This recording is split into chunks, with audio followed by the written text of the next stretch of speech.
the Hollywood Actor Podcast with Kari Nissena, Part 2. Yeah, there's no specific business track for what we do. We're very much the freelance contract that's brought in per gig, but brought in because people know us, brought in because we attended that audition, that callback.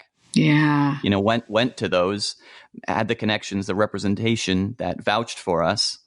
There's a lot of things that have to line up in our specific line of work. And I think a lot of those things are not taught at conservatory. And that's, you know, we all have different ideas of what a conservatory training experience should be. And for my money, it sounds like you got a lot of that as you were even growing up. So what did your conservatory in New York City? You went to AMDA, correct? Yeah. And I loved it. I loved every second because it was the first time. Well, I did have survival jobs there too, but I loved the idea of just being able to work on your craft all day long.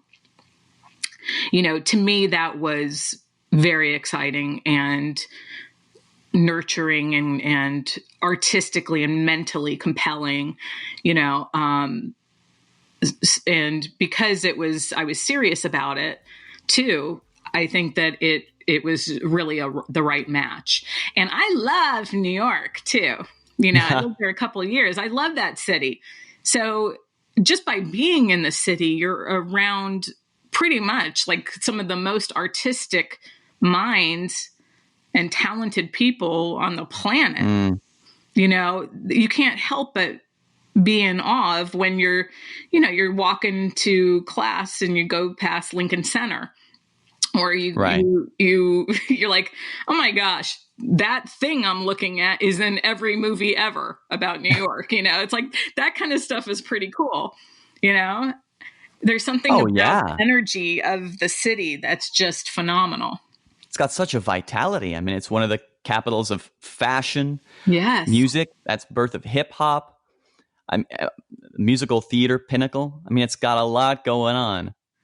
And you have things like when you're hooked up in that town, then you can go to Broadway shows for free or half off or what, you know, student prices and things like that. So learning all that, I would love to know what it would be like now as a younger actor with the internet. Because I remember like we had to go to like the library and use like the Dewey Decimal System to study for our stuff. And I'm like, now everybody would just look on their phone, you know, to get their lyrics for a song or something, you know? Right. So that must be very, very different. But you still go to Lincoln Center for the archives for all the Broadway recordings. Yeah. So you'll still see like people that you know and celebrities going in there because they're trying to look up those old performances that they think they can glean something from, or just being steeped in that history of Broadway that, you know, theater's so temporal, and luckily they do have that archive and Lincoln Center as being such a artist's landmark. Oh, so good. So good. Just even sitting there is like, yay, you know? Yeah, right. So coming out of drama school, did you feel better equipped to attack more of a specific subset of acting, or plugging in as a show business person to the industry? Yes and no. If I'm being honest, I've definitely felt more prepared as an artist, as an actor, especially just because I was so fine-tuned of, okay, all day long, every day, working on it, you know? However, I do think, you know, if I had my own conservatory, what I would say is actors do need to be taught in all acting schools way more about the business. Because, like we talked about, there's no shortage of talent. There's none. There's no shortage at all of talented people. But most talented people, we are brought up to want to dream and think and feel and all that stuff. And we get to do a lot of that in training, but then it's like okay, so how do I make this so I can pay my bills? And how do I get across town in LA traffic? And how do I, get the audition, the right audition that's going to get me the role and all that? That stuff really needs to be taught. I hope I'm a part of changing the dynamic, a small part, but a part of really educating actors in the business side of the business. Because at a certain level, once someone is talented and trained, then it really becomes about the business, is whether they work or not. Yeah. So when you were coming out of drama school, you were starting to produce some of that content for yourself. You were starting to realize that you hadn't been properly prepared for plugging in. So you were creating that content and then starting to think about how you could teach the people around you and become maybe the acting coach that you are about how the business was changing and how we could better and more efficiently plug our artists into the business. Yeah, I do think that everybody should create their own stuff in one way or another. And I know that scares a lot of people, but it's getting to be more obvious as every day goes on with things like influencers and just YouTube and things like that. Like, you doing this podcast is brilliant because you're helping so many actors. So many actors. It's such good karma in the planet, right? And it's doing such a service where everybody can learn for free, where maybe they just hear one little thing that changes the way that they look at something, like, oh man, okay, I don't have to be depressed when I don't book an audition. Yes. It's just a part of my job. It's no big deal. Yeah. It's even expected. Who cares? Move on with the day. Yeah. Once you start to hear more actors' stories and more coaches' stories and hear more different perspectives on the business, it's like, oh man, okay, I can be an artist and have fun and learn and create and make stuff happen and go out and really truly make it happen. So I think, I know that was a long-winded answer, but yeah, I think every actor should create. Now, that doesn't necessarily mean sometimes our brains shut down when we hear like produce your own stuff, because our brain goes to, I don't have the money. I don't understand how to do it. My brain doesn't work that way. I don't know how to get the equipment. It goes all to all the things that you might think are required, right? Mm-hmm. But creating on its simplest level could be, being an influencer on Instagram and providing something of value to the world there. It could be doing your own web series with a bunch of friends. It could be having your own podcast, right, Jamie? Exactly. It could be something to create good in the world and don't underestimate the power of, if someone isn't casting you the way that you want to be cast, go cast yourself. Done. Problem solved.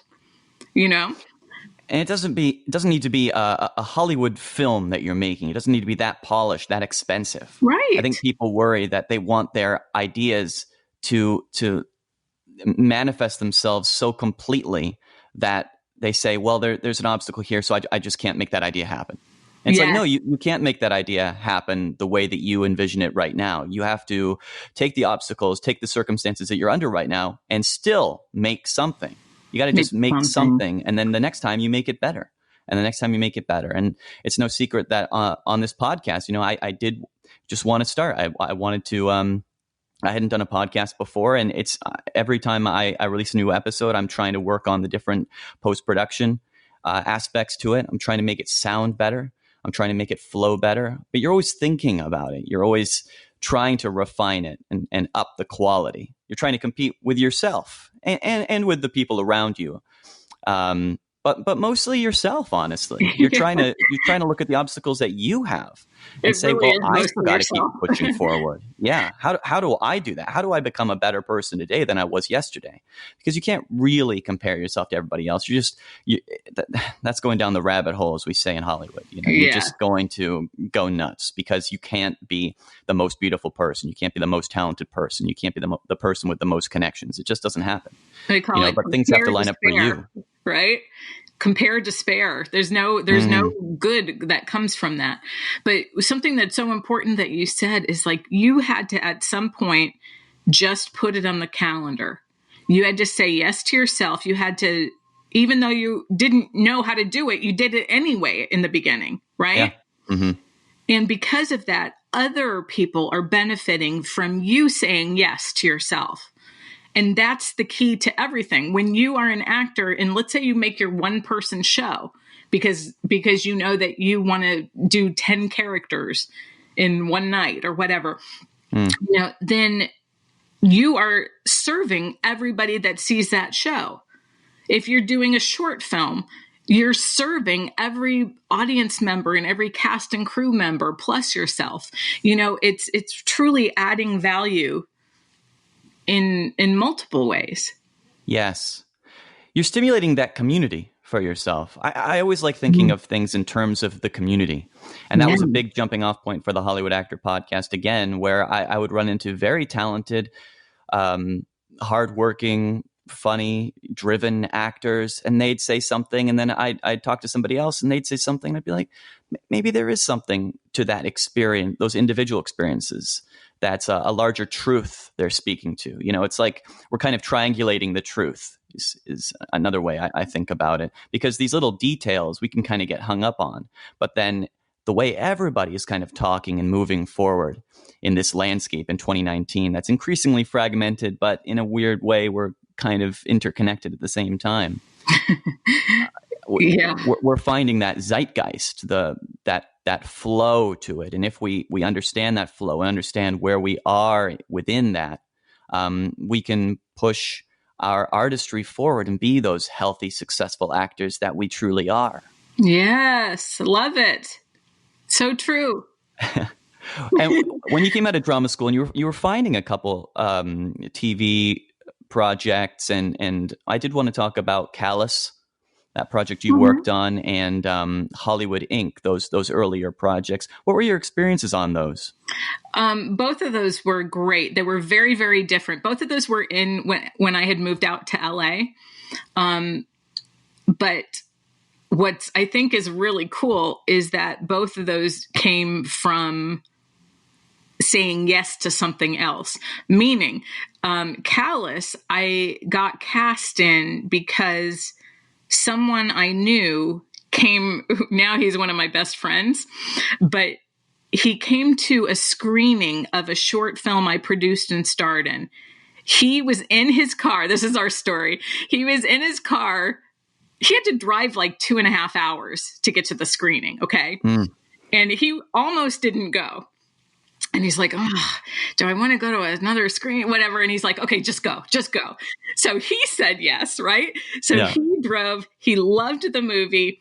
And we got connected because of that. And then when he was producing Callus, co-producing it, he's like, to my other producer who wrote it, he said, you got to see this girl. You got to bring her in. And I look nothing like the character. Okay. Like I'm a short blonde, right? And the character is a big villain, and it's based on a true story, and older and all that stuff, whatever. So I wasn't physically right for the part in theory, but so the other producer was like, no, I'm not going to. She's not right for it. Come on. And thank goodness, Sure. My friend Tom, he was like, no, trust me, bring her in. And I went in and auditioned, and I played his mom in real life. And I scared the hell out of him, basically, because it was an abusive story, and it was based on his true life. And I scared him, and he's like, shit, okay, she's hired. And they didn't tell me it, but until later, but I was hired on the spot. And being not right for the role. And I got to gain 30 pounds. And throughout the film, I aged 30 years and wore wigs and, a bazillion costumes and got to do a little accent and everything. So it was a truly dream come true kind of role for an actor. But if I track it back, and I think it's really good for every actor to do this, is say, okay, what was the origin of your booking? Where did you really get that audition? Where did the seed of the audition manifest from? And if you can look at your actor family tree and go backwards and backwards and backwards and see, okay, well, I booked Callis because he saw my other film. I did that other film because I said yes to producing a 48-hour short film. Okay. And I did that because I did other 48-hour films, and then work backwards and backwards and backwards. I see. Yeah. And then that's a good way for you to also decide where your time is delegated, because some people are just not good in the audition room. De Niro is a famously bad auditioner, but he's considered one of the best actors on the planet, right? So who cares? You got to find what works for you. For me, it's working my ass off. For me, it's also creating, Yeah. For some people, it might be they're good at parties and networking.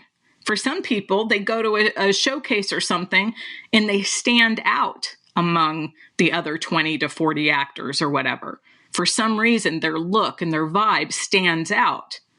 So that might work for them where it doesn't work for the other 19 people, So we all have to find our path and say, okay, where does most of, when you look at your resume, where did most of that work come from? Was it even an online submission? Thinking what has worked for you in the past is interesting. So let's see what else. Hollywood Inc. was also creating. It was basically a series that would change every episode would change. So I could make it whatever I wanted it to be. And it was really before a lot of people were doing, like, say, web series in the way that we think of it now. But I wanted to do it artistically to just be able to create whatever I wanted to create without necessarily having a through line of the same character every week. So that was a great, not only experience as a producer, but definitely as an actor, because I could change it up to whatever I was feeling like. And I highly recommend that. I think everybody should be producing something, starring themselves. Did you find more of those opportunities once you had moved to Los Angeles, or were you able to create things on the ground in New York? Well, New York, I did get to work a little bit, but not really on camera. It was mostly theater when I worked in New York. And it was a different time back then. So I think that now we're very, very lucky as actors that you can have your whole studio can be on your cell phone. It's insane, the opportunity, but we have to be able to see it. Say, okay, when people complain about, oh, but I don't have any money. So go and learn everything you can on YouTube and Google and podcasts and everything. Do what you can with what you have right now, wherever you're at. Wherever you're at location-wise, wherever you're at money-wise, wherever you're at artistically speaking, there's endless things that you can do. Endless. Just got to do them. You just got to do them. Yeah. Yeah, that's the trick. And you've been doing them ever since you started learning those skills, those artisanal skills, going up through grade school and employing them in these in these projects you were creating for yourself, pretty much from the get-go, it sounds like.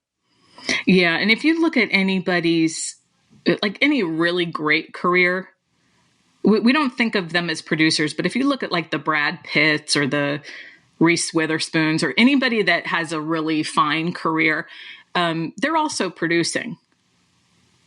So it's one of those things that you have to sit back and say, okay, even if they're doing it and they don't have to. Exactly. in theory. There's got to be a real reason for that. And it's not just a financial one. They want to see these scripts come to life. They want to bring these communities together. Like Adam Sandler. We've had other people talking on the podcast about how, Quentin Tarantino, these different celebrity actors, celebrity directors, that they continue to want to work with their friends. These friends are they're the pinnacle of the art form, of the industry, but they work with them, not just for the money, for the notoriety, but they work because they're part of this familial unit. And that's what I'm really trying to find here since I moved to Los Angeles about 3 years ago. I'm trying to create that sense of community for us because we're a lot of ships passing in the night, and there are little classes here and there, but people drop out, people relocate, or they're on shoots here and there. And having a podcast or these different ways to communicate with your fellow actor on a weekly basis, for me, is extremely healthy. It makes me feel like I'm part of something larger than just an egotistical actor trying to seek fame and fortune, right?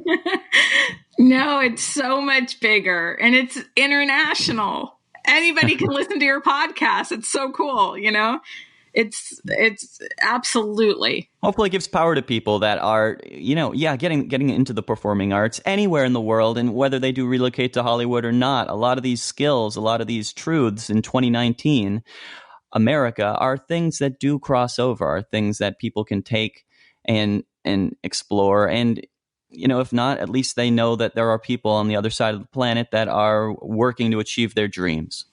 Yes, absolutely. 100%. So when you were going from these different projects, that's some of which you were creating, what was that big turning point where you were like, wait, I've been learning how to start to plug into the business side, and I see that there's all these talented actors around me that aren't quite understanding how the industry is turning. I think I can help them as an acting coach and start developing a company for them. Yeah, it was a pretty gradual thing because I had worked for different casting directors. I had worked for different acting schools. Some of them, even in the East Coast, was just to barter so I could get free classes myself, But because of doing that and being around it and making stuff happen, people just started coming to me and asking for advice and mentorship and things like that. And so I actually did it for years and years without putting a title on it, and then I guess one of the big turning points was one time I decided, what? People need to know what I know, and people need to know all this great stuff. So I did a big event at the Stella Adler Theater in Hollywood, and I had a bunch of my industry friends come in and speak and do a panel and stuff. And it was all based on the business stuff. It was all based on marketing and things like that. And this was a long time ago now. But it was so good and so different. Like I gravitate towards people who are doing things differently and can look at life and business through a different lens. Because I think that when we can not follow the masses, we're already ahead of the game. Right? Yeah. Because most actors aren't able to pay their rent by acting.